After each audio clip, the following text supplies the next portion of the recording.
One TV special report.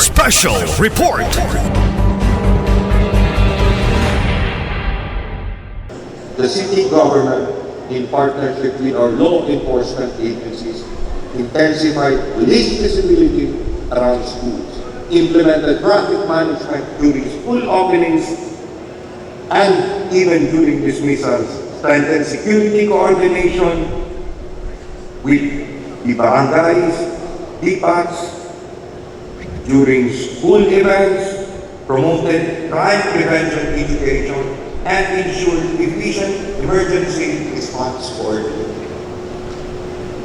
Through the local school board and with the prudent utilization of the Special Education Fund, we have sustained our strong partnership with the DepEd and mobilized resources directly to address the needs of our schools, the teachers, and the students.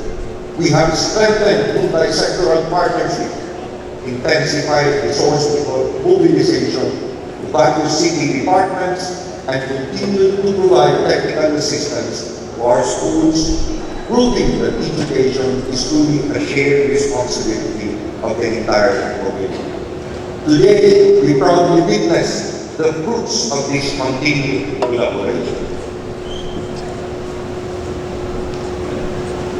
Improved learning environments and safer schools, better health, nutrition, and well-being of our learners, enhanced food protection and learner safeguarding mechanisms, greater access to sports, leadership, and youth development programs, increased stakeholder involvement and community participation, improved disaster preparedness and resiliency.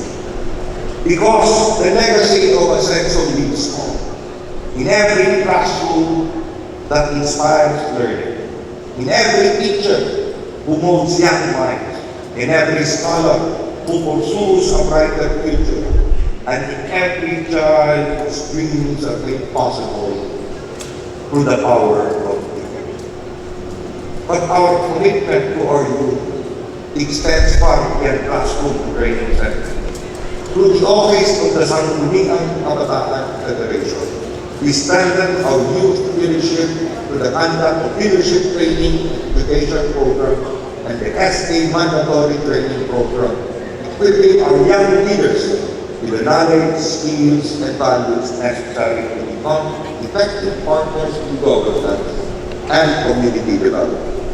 I am also proud to share that our youth leaders themselves initiated the Scholarly SA program. Youth leaders throughout the province, I would say, providing 64 scholarships, 64 slots funded by our SK chairpersons with their punong barangays.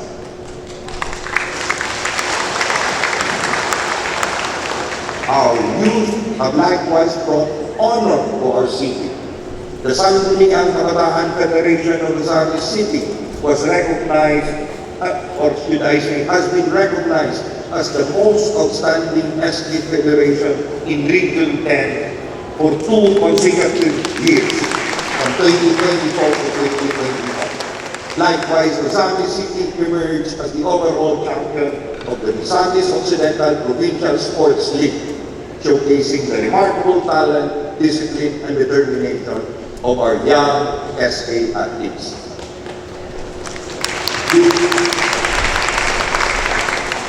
These achievements affirm one undeniable truth. When we invest in our youth, we invest in the future.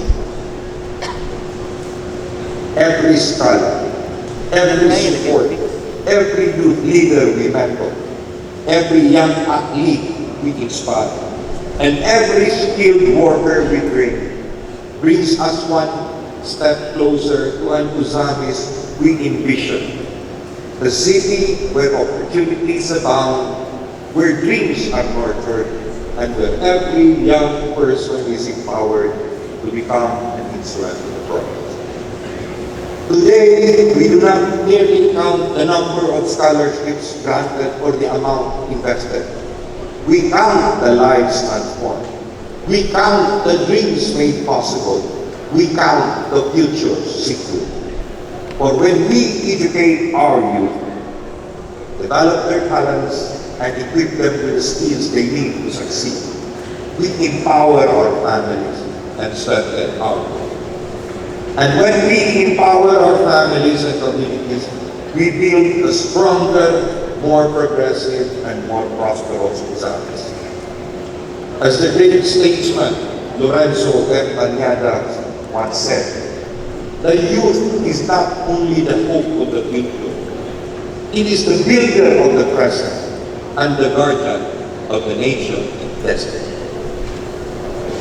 Our third key area of governance is health and social services development. The health and well-being of our people remain at the heart of our administration's vision of a progressive and inclusive society.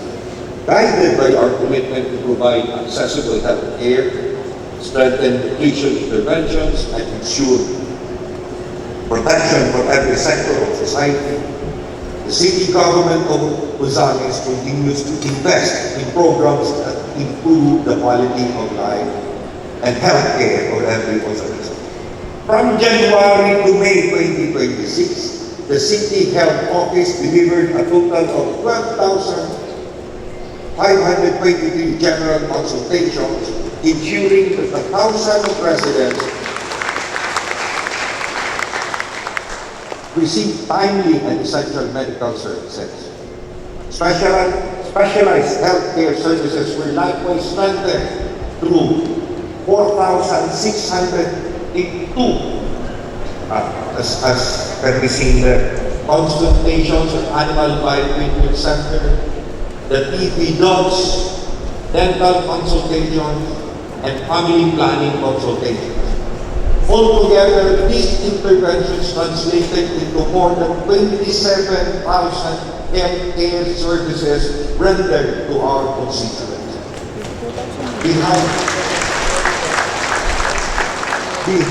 Behind every consultation rendered, every child immunized, every mother cared for, and every patient treated is a family whose burden has been eased and lifted, and life given with good food.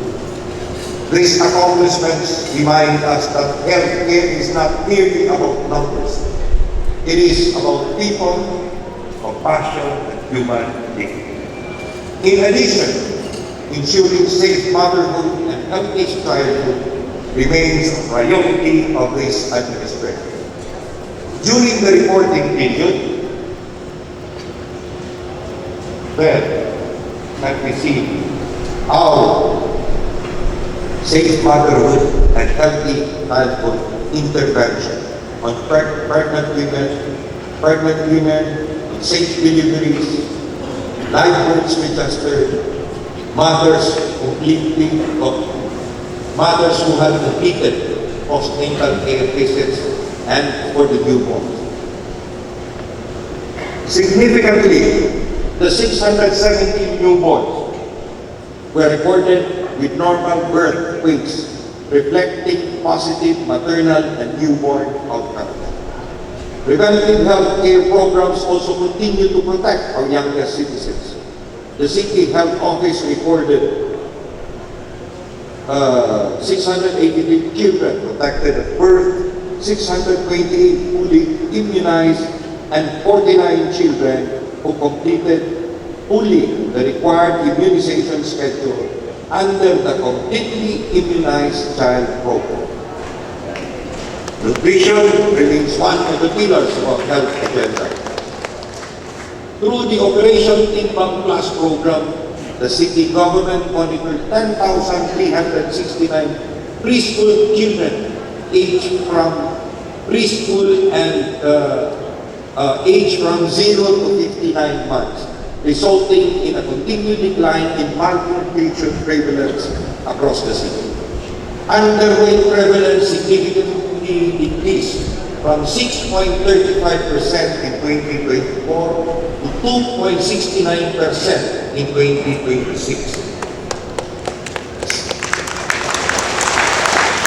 jumping from previously from 11.51% to only 2.93% in 2026. Wasting rates declined from 1.45% to only 0.69% in 2026.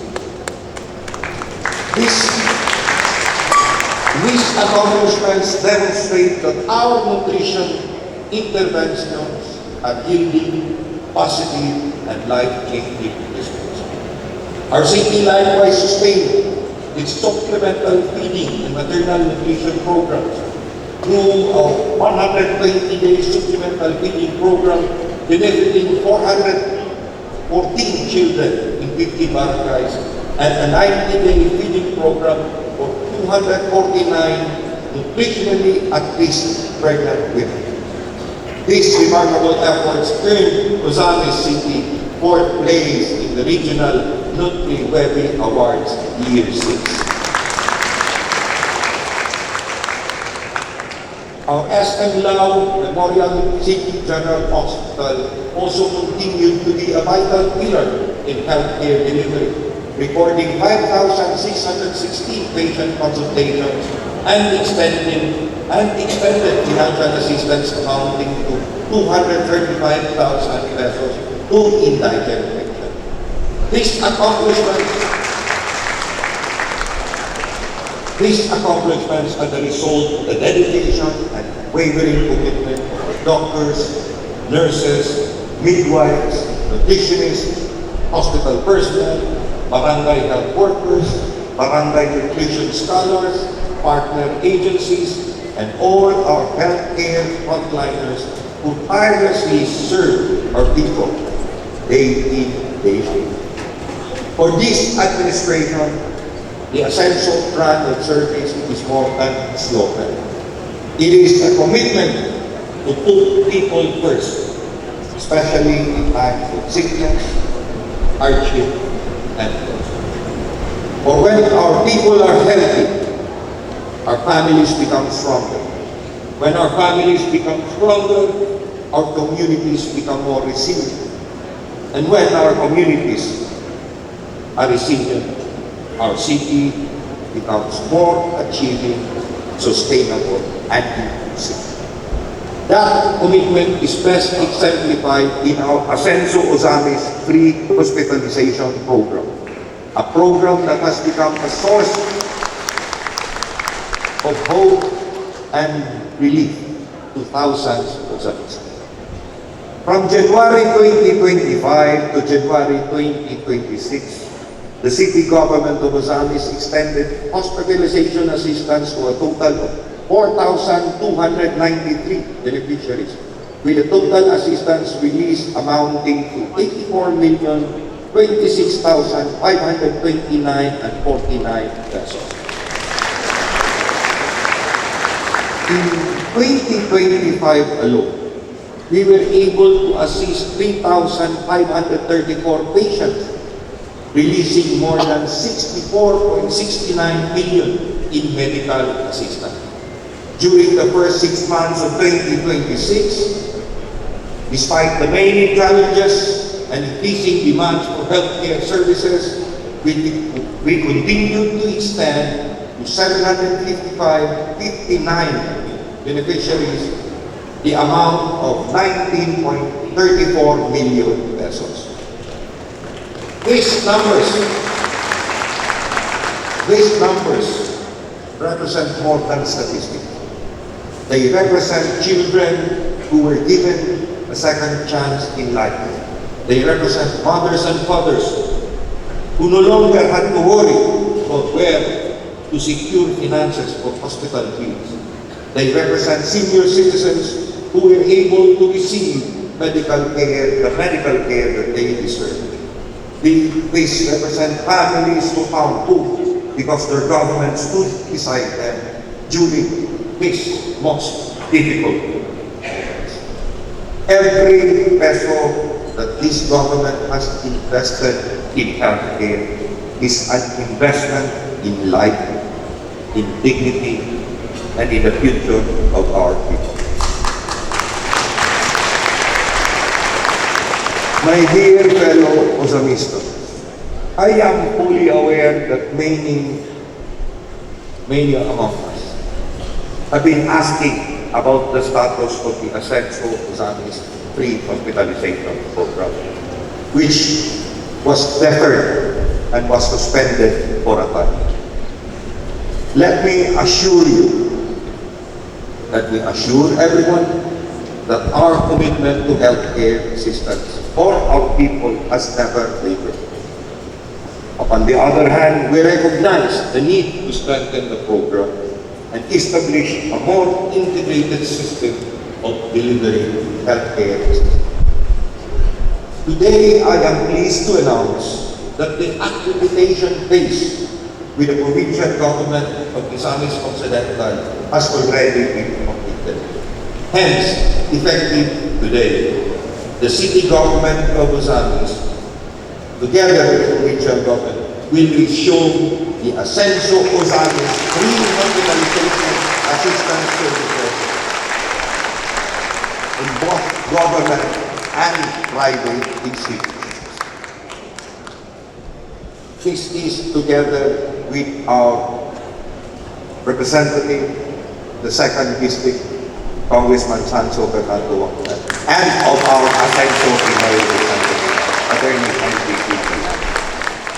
This strengthened partnership will enable us to expand the coverage of medical assistance, improve and simplify the application process, ensure faster and more efficient service delivery, maximize available resources and avoid duplication of assistance, strengthen transparency and accountability, and build a more sustainable healthcare assistance program that will benefit more to every beneficiary and to every family who may need assistance in the future. Let me say this clearly. The Ascenso Osamis free hospitalization program has returned stronger and better than even before. This is through a more coordinated and centralized implementation, and as I have stated, in partnership with our representatives and the provincial government of Misamis Occidental.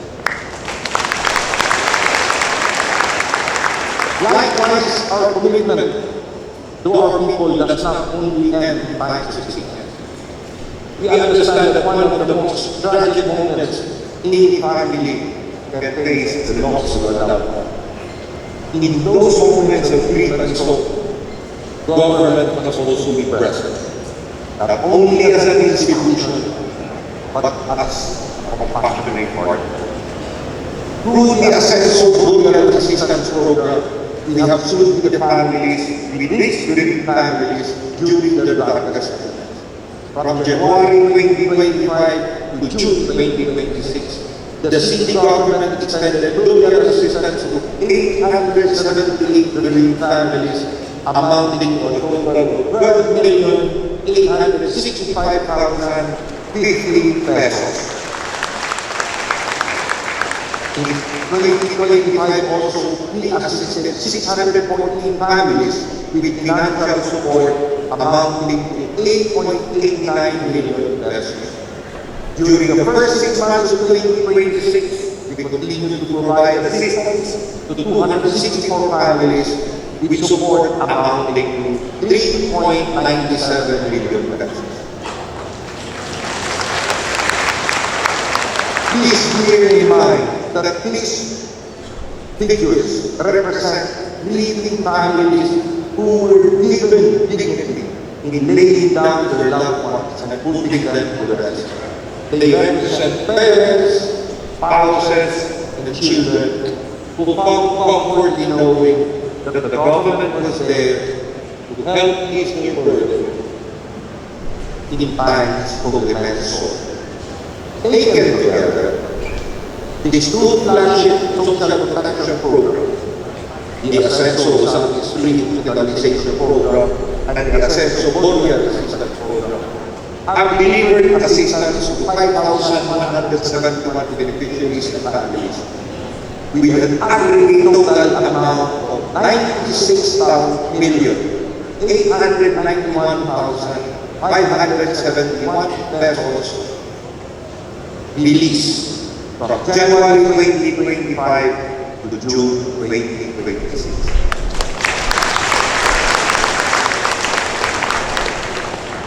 Nearly 100 million pesos have been invested directly in health, welfare, and the dignity of our people.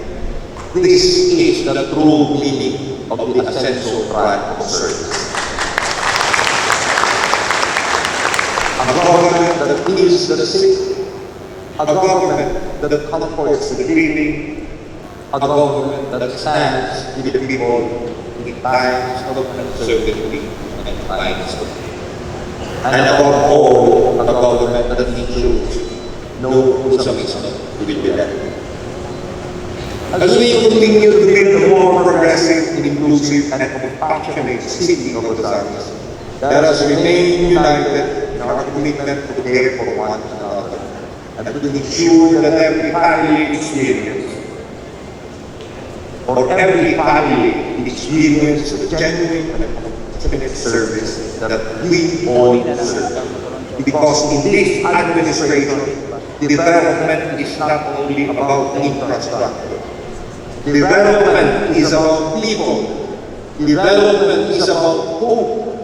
Development is about service with a heart.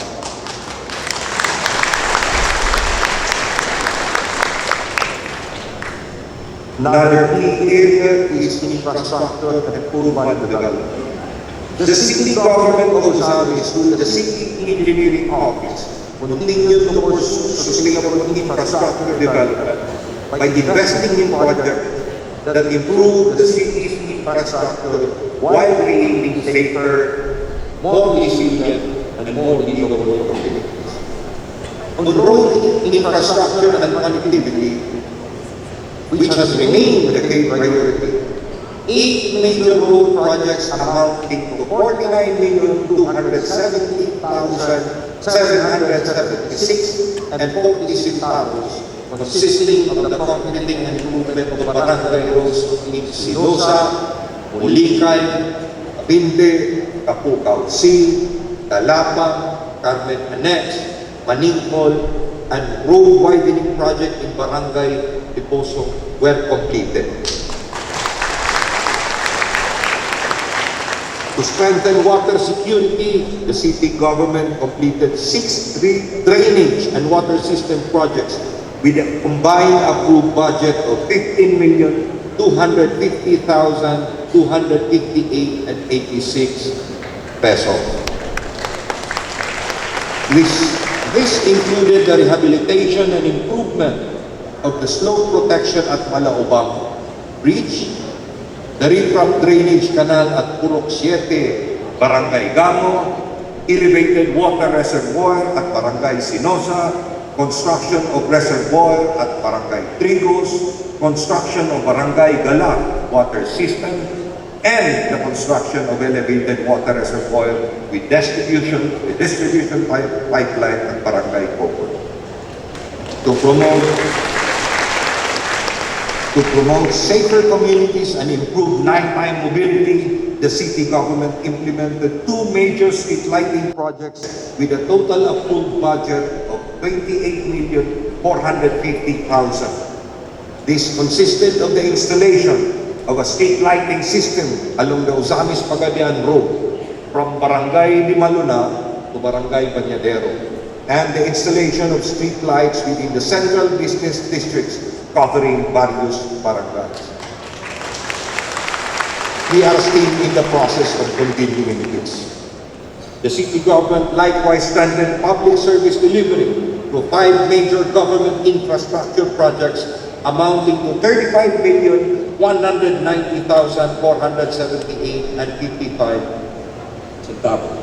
This includes the completion of the Barangay Karangan Barangay Health Station, the school fence and gate at Barangay Pulot Elementary School, construction of the perimeter fence at Ozamis City National High School, completion of the multi-purpose hall or covered court at Barangay Barangay Liposo and the construction of a 3-story multi-purpose building at Barangay Agua. Overall, the city government successfully implemented 21 major infrastructure projects with a combined approved investment of more than 137 million 66. Every road concreted, every water system completed, every school improved, every street light installed, and every government facility constructed is a testament to our belief that infrastructure is more than concrete and steel. It is an investment in our people and in the future of our city. On our fifth key area of governance is agriculture, fisheries, and food security development. Food security and agricultural sustainability, undeniably, is a top priority of our administration. Recognizing that our farmers, fisher folks, and livestock owners or raisers are the backbone of our local economy, the city government of Misamis, through the City Agriculture's Office and the City Veterinary Office, continue to invest in these programs.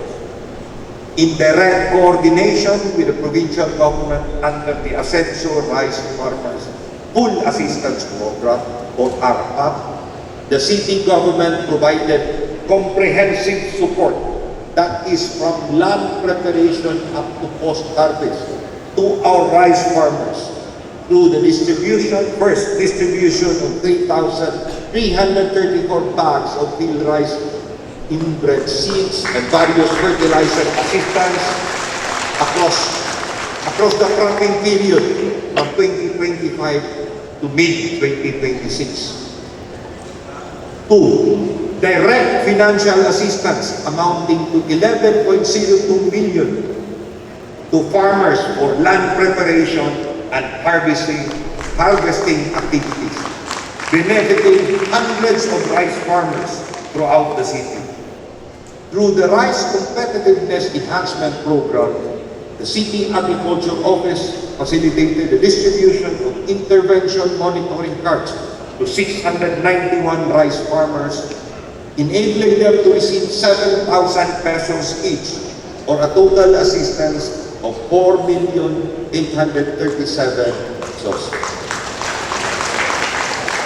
These interventions contributed to the increase in rice productivity from 5.6 metric tons per hectare in 2025 to 6.14 metric tons per hectare in 2026, above the national average, demonstrating the positive impact of government support and improved farming practices.